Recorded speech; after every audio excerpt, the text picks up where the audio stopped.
Canada, we have seen a lot of repeat offenders. Correct. They do the crime, they go inside, they got a bail, they are outside, they do again the same crime. It means that these kind of programs are not working.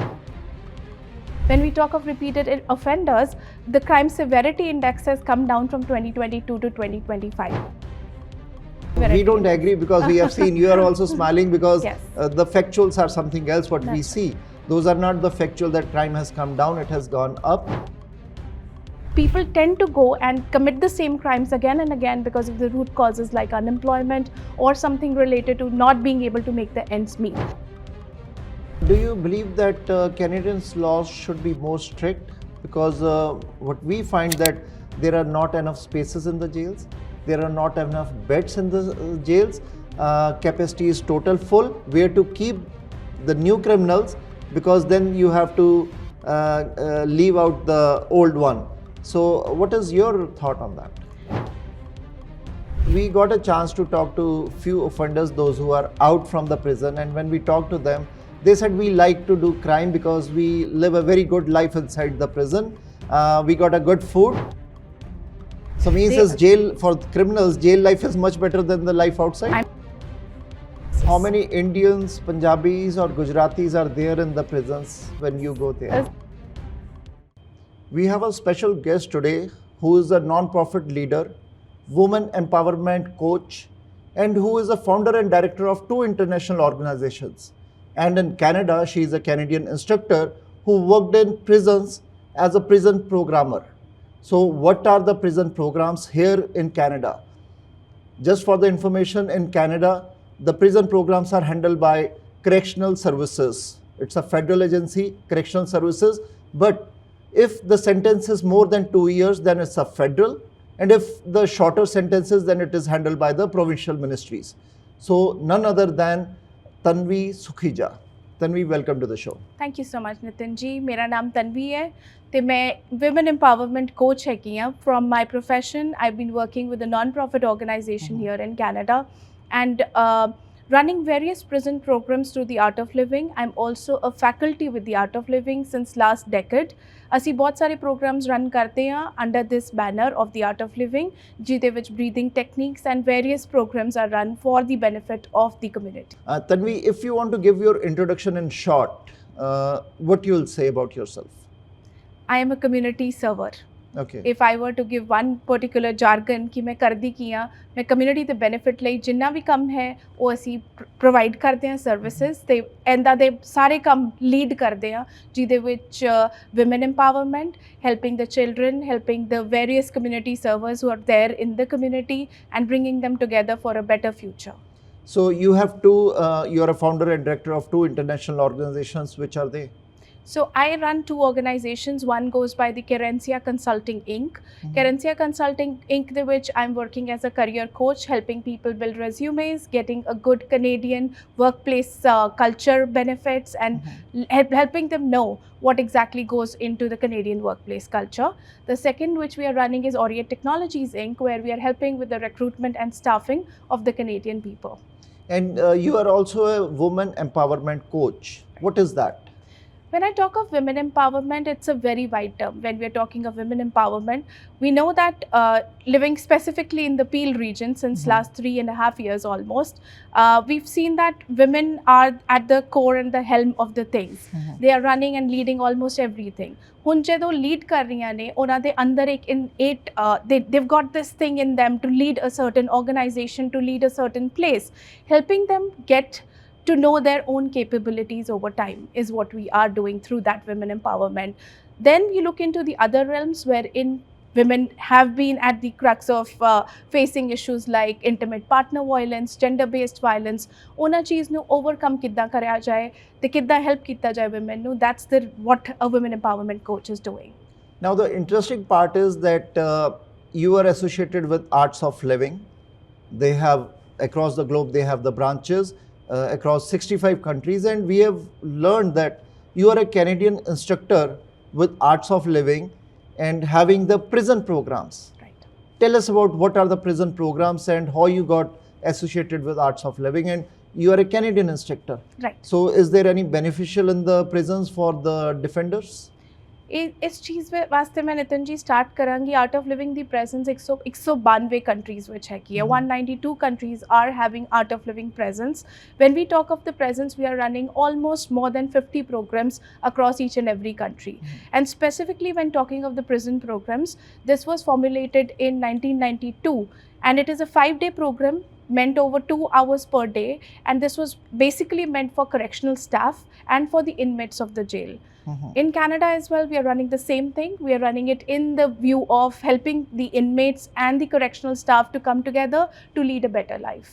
So Arts of Living is running prisons programs across Canada in the correctional services. That's right. So it is for the inmates and it is for the correctional staff also. It is for both. So how the programs are different for the staff and for the inmates? So technically, we come from a viewpoint that inmates need some help when it comes to breathing techniques and helping them get over and not repeat a certain offense that they have committed. When we talk of the correctional staff, they're dealing with the inmates. They're dealing with the psychology of the inmates. Every single point in time, when you deal with the psychology of an inmate, you tend to feel that pressure on you. You carry that to your family. To avoid that carryover to the family and to the society as a whole, we try to bring in some programs for the correctional staff also. So you yourself as an instructor, you go to the prisons? That's right. We have approximately 30 coaches across the country, those who are leading the Prison Smart programs, which was initially the Prison Smart program. Now we call it the Art of Living Prison program. And 30 people leading this particular cause. We are trying to make more teachers who can lead this thing and lead this cause forever. 30 coaches across Canada. My question, Tanvi, is we have seen, especially in Canada, we have seen a lot of repeat offenders. Correct. They do the crime, they go inside, they got a bail, they are outside, they do again the same crime. And many of the times, 7, 10 times, they are doing the same crime again and again. It means that these kind of programs are not working, or what needs to be done so that if Arts of Living prison programs are there, it means lacking on the government part or the correctional officer's part, or the programs are lacking something. This is a very good question, Nitinji. When we talk of a societal correction or when we talk of helping people across the society, it requires people from both the ends to come together, whether it is federal support or the provincial support, along with the teachers who are leading the course. What we've required is we can make our presence felt, but sometimes with regards to getting the funding done right on time, getting fundings with respect to helping the correctional staff and the inmates, that is the lack where it somewhere comes down to be. People are leading it with the pro bono cause also at times, because we've got support from many organizations. When we talk of repeated offenders, the crime severity index has come down from 2022 to 2025. It's not shown through, but the statistics show a considerable change, which is about 10 to 12% is the lower down when we talk of the numbers, which has come down by 12% over the last 3 years. It has come down? It has come down. Severity. We don't agree, because we have seen, you are also smiling because Yes. The factuals are something else what we That's see. Those are not the factual that crime has come down, it has gone up. Because what is the reason to have, like they are the repeated offender, what are the reasons? Something is not working. What is that? So we know that Canadian economy is led by 3 basic issues. When we are talking of unemployment, we are talking of housing, and we are talking of mental health. These 3 issues, when they come together, these are leading to people committing offenses time and again. There's a lot of pressure coming in. There's a lot of issues pertaining to leading a good financial life, because people cannot make the ends meet. It is very difficult for people to get together, especially for the youth. When we talk of the immigration statistics, when we talk of the unemployment, it's by the rise. And the repeated offenses might have reduced a bit, but on the other end, the crime might have gone up. So these are the statistics which need to combine together. And when people come together to help people for that particular cause, when I say that the crime severity has gone down, by that I simply mean the severity and the repeated offenses have come down, but people tend to go and commit the same crimes again and again because of the root causes like unemployment or something related to not being able to make the ends meet. To avoid that, we need to come together with the government, be it federal or the provincial, to bring them together to a place where we are able to help the youth specifically, which are at the root of leading a certain country, so that they can be led and they can be made to come out of that particular ghetto or that vicious circle when they are committed into committing crimes again and again. Tanvi, you want to share some data with us? Like when you go to the prisons And I'll ask you if any, because you are in direct touch with the inmates also, any interaction happened, any experience, bad experience or a good experience, you want to share that? So I'll bring out something because we run this context with respect to the North American context, and we've seen many people, we have testimonies coming in from the correctional staff of the US forces as well. People have told that they were able to come down from, there have been direct testimonials wherein inmates have brought it to our notice that the level of anger, the anger management has been proper. So that's what is the testimonial coming in from the direct offenders. When we talk of the correctional staff, which has a lot of burden carrying over with the inmates' pressure and the kind of jail, what kind of, you see kind of the environment that you see in the jails, and when you see the correctional staff facing that pressure through, they've always brought this testimony that being able to learn a practice like a Sudarshan Kriya or some sort of breathing technique, which we do through the art of living, they've been able to help themselves with the anger management. They've been able to help themselves with coming out of that kind of pressure which they face in their day-to-day life. So basically, breathing practice, your programs include the breathing practice. Right. Does it also include yoga? Because yoga is also kind of a breathing. That's right. We do have a combination of practices which are physical and which are related to the breathing directly. We are of this view and we propagate this idea that when it comes to management of the anger, it's through the breathing. So when you do a proper breathing exercise, it's a combination of breathing as well as some physical exercises which helps you lead a better life and makes you come out of that anger that you are in. So Canadian youth is more into the crime, because you might have seen into the prisons, jails, correction offices, our youth under 16, because now criminals, they started new thing, hiring under 16, under 18, and because of the Juvenile Act here. Right. So what is your experiences, Canadian youth into the crime? What is the reason they went into crime? So apparently, when you look at the statistics in the jail, it's a very vivid ratio that happens. There is no specific certain age group which is into the crimes. You'll see people coming in from all age groups who are a part of the jail inmate system. But the major thing which comes down with the youth is that you're looking at the root cause. You're looking at the people who are at the forefront. So having a certain population, which is the youth, being involved in activities like crime, it is basically coming down from issues like unemployment, coming in from those issues like once they've studied and they've completed their studies, not being able to land into a job, not being able to get the right things and resources at their disposal is what has pushed them into getting through that particular part. So not saying that the entire population is the youth population, but a majority of population is the youth population. Any, being an instructor, any bad experience in the jail?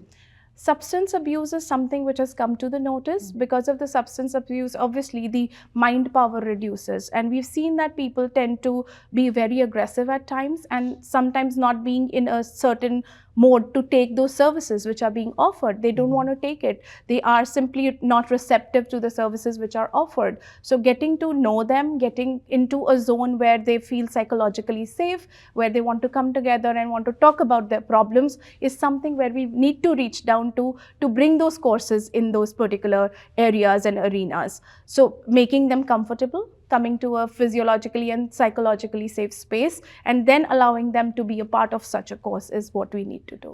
Do you believe that Canadians' laws should be more strict? Because what we find that there are not enough spaces in the jails, there are not enough beds in the jails, capacity is total full, where to keep the new criminals, because then you have to leave out the old one.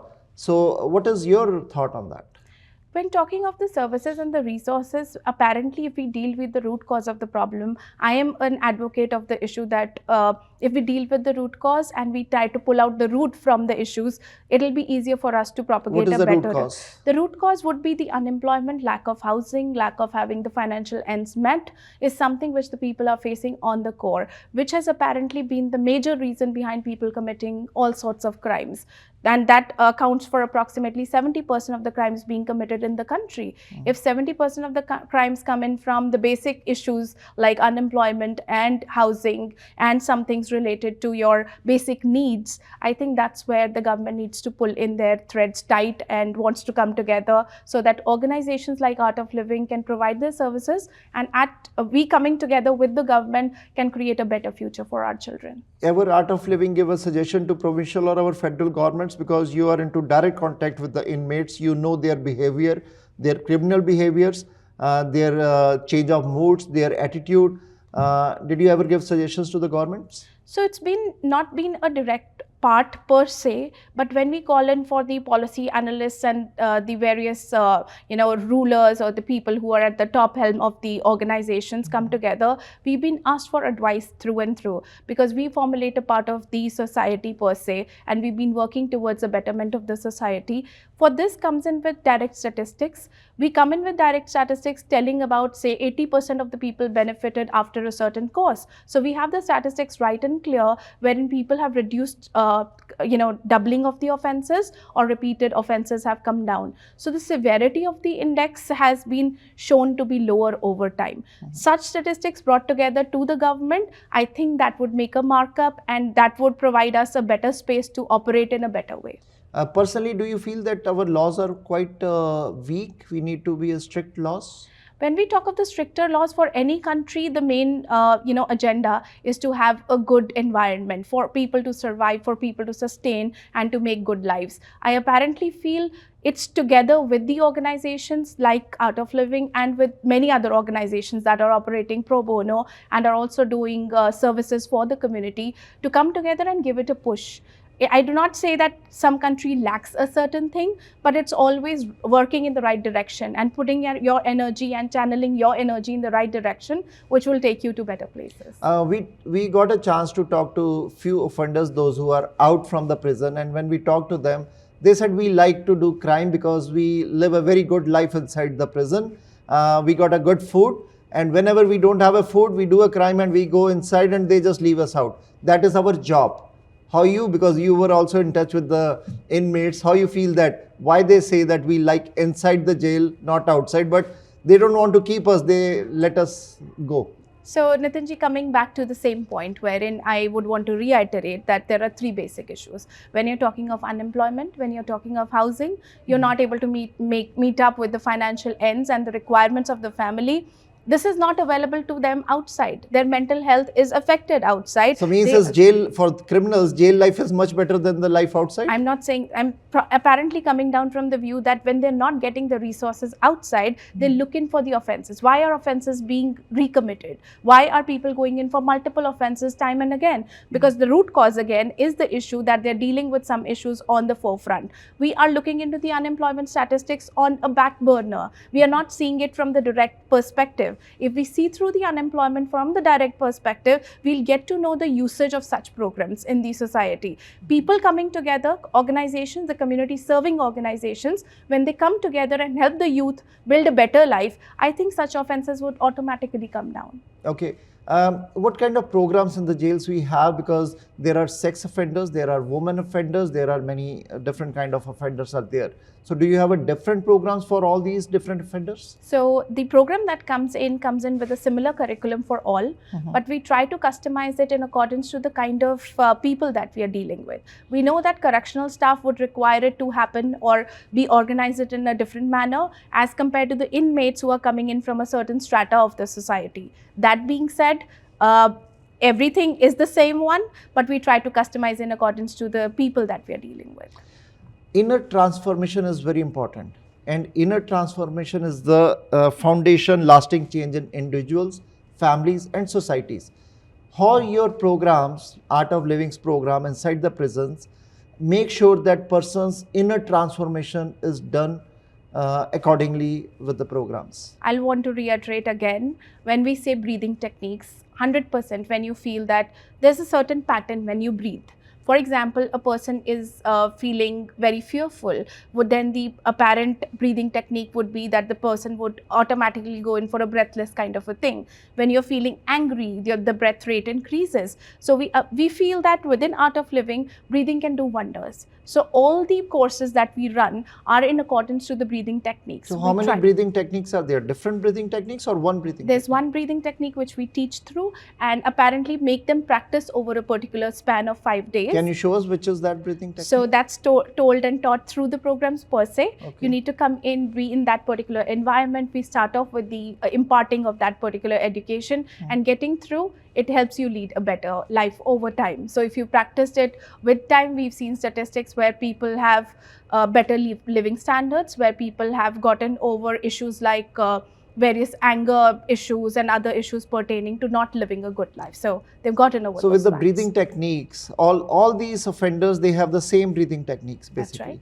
So the program includes breathing techniques and what else? Only breathing techniques? So there are various components of the program when we talk of it per se. You've got certain imparting knowledge to them over the time of 5-day span, and then teaching them the breathing techniques along with some practices which are at the physical level, the physiological level, so that all combined together they're able to utilize and become better human beings over So time. in the prisons, are these programs mandatory for the inmates or they have a choice to attend or not to It's a attend? choice per se. That's what I told you. When they come down from a certain mindset, getting them to a certain level where they want to learn a newer art, where they are receptive to that particular technique being taught, is only when they can be brought into that particular sphere. So reaching to that level wherein you make it necessary that this is good for you, and making them understand this would lead to a better life, is where the Art of Living has to work first. So with your experience, do inmates attend these programs? Yes, with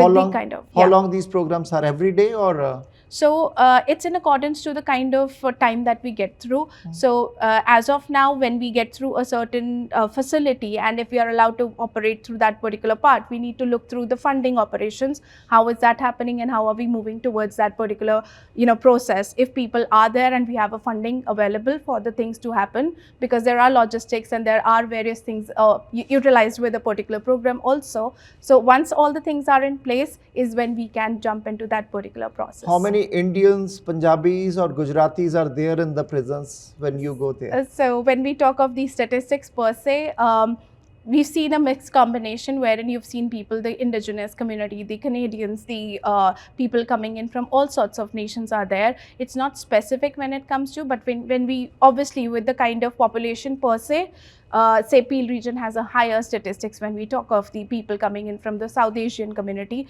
If the South Asian community is higher, then you would see a higher proportion, whereas it's lower in the other regions. But we have seen that people say that one of the jail, their 90% occupants are South Asians, they are Indians, they are Punjabis, and there are immigration detentions, they are full. The capacities are full in the jails. So what as per you, like when capacities are full, programs are there, repeat offenders are there, and they are committing crime again and again, means again somewhere something is failure, either on the government's part or on the correctional part, or the programs are failing then. So apparently I wouldn't say it's a failure per se. We are trying our level best to seep into the system. As you know, it's not very easy to seep into the system and just get it on the go, right? We are trying our level best to be available for that particular purpose. We are trying our level best to be making such programs available to the inmates. But when we say that the places are full or people have utilized those spaces per se, we need to look into the deeper sense of the story as to how could government as well come forward to help us, provide us various logistics and various infrastructure to organize such programs which can lead to a better life for the inmates, and we can reduce the offenders which are committing crimes again and again. So percentage, how many inmates attend your programs? Because it is not mandatory. Right. Why it is not mandatory? Because all the inmates need to be a good human. And why it is not mandatory? And how many attend your programs? So when we talk of a certain percentage with various senior homes where we attend or do other programs, or where we go, say, inmates or jail facilities where such programs are being organized, I always have to bring this thing forward that we need to reach to a certain plateau wherein people are ready to accept, people are ready to get it through. If it is not through, there are certain mental pressures, there are certain mental conditions which do not allow them to be a part of the story again, right? When I talk of the mental pressures per se, people are not in the right mode to take that up, and then it comes in from the correctional staff as well, that they cannot force it on the same goes with us. We cannot be forcing that program, or we cannot be just there asking them to take up the program per se, but we try our level best to create an environment wherein wherever there's a facility that we've gotten a chance to be in, people more and more of the people are attending. So 80% is a great ratio if people come in and attend that particular program. So you are a prison instructor. Any challenges you face in the prison? Absolutely, yes. And this is worldwide. This is not just in Canada per se.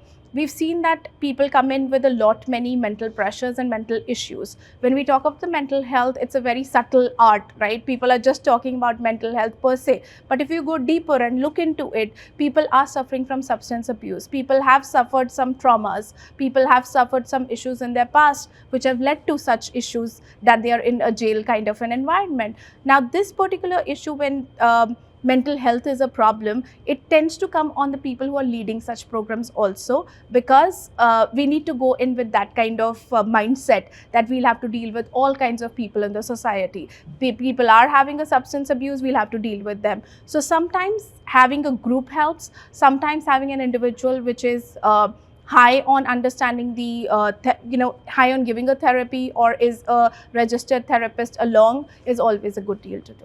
Tanvi, thank you very much for your insightful of the prisons. And this is the first time we are talking to a prison instructor. What message you want to give to the youth, Canadian youth? Because the repeated offenders, they do crime again and again because they know we are safe, nothing is going to happen, and we will get a bail very easily. So what is your message to the system, to the youth?